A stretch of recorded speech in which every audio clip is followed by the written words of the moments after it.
There's cheating everywhere these days, in sports, in school, in business, and I think it has a lot to do with the fact that we live in a dog-eat-dog society. People are worried that if they don't cut corners, they're not going to get ahead, they'll be left behind.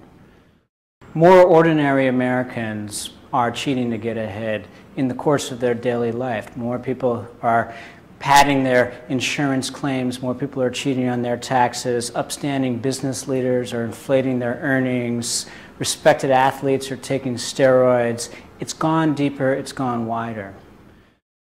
I think more people cheat when they think the rules are stacked against them. People cheat when they think they're above the rules. And right now we have a lot of Americans, rich Americans, who think they're above the rules and can cheat with impunity. There's a lot of ordinary Americans who think the system's stacked against them. We need to change both those things. We need to come down harder on the cheaters at the top so they don't feel they can get away with everything and they're above the law. And we need to help ordinary Americans feel that the rules are fair and that if they play by the rules, they'll get ahead. I'm optimistic about the future. America's the most idealistic country on earth. We go through phases where the kind of self-interested, individualistic side really comes out and dominates the culture, and other phases where we want to reform the system, make things better. We've been going through one of the dog-eat-dog phases over the past 30 years, but I think the pendulum is swinging. Inevitably it does, and we'll go into another era of more idealism. You can see signs of that already.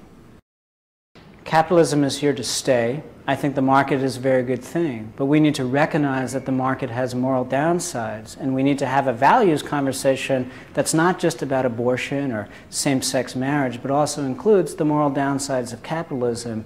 And I think if we have a more honest conversation about how to make the market good, how to make capitalism ethical, it's not really that complicated, the kinds of things we need to do to achieve that goal.